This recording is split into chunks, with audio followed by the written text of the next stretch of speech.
today's free Adobe Premiere Pro video editing tutorial, I'm going to show you guys and girls how to add motion onto your videos completely for free. Let's get right into it. Okay, so once you have your video loaded onto the timeline, you want to go under to Effect Controls and you want to click Position and Scale.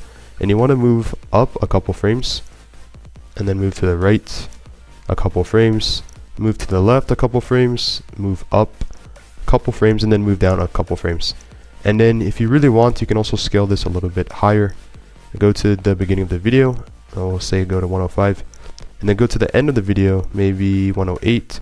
Under here, under your keyframe timeline, under motion, clicking the plus icon and then zoom. And then we'll do Control A to select all, and then Control C to copy, and then go a little bit and then paste. So then now we have something like this. There's a much easier way to do this, and wow, that looks pretty good. We're going to remove the attributes and remove the keyframes to go under to effects, and then you want to type in Deadpool. And you can drag this effect, which is a handheld camera, more movement, or the smoothest. And then go under to effects control, and you want to make this, let's say 115. And this is what this looks like.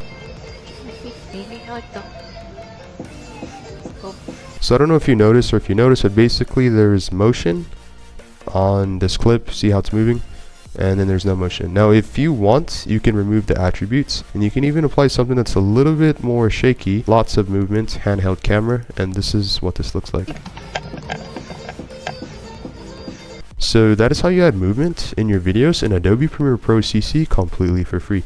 Again, there are other presets. I'll have my presets here in the link down in the description. You can download, or you can even purchase it by Pat. And again, thanks for watching. I'll catch you guys in the next one. And have a great rest of your day. Peace. Again, if you want to learn how you can save hundreds of hours and money online per year creating content, click the link down below, scan the QR code, and thanks for watching this tutorial.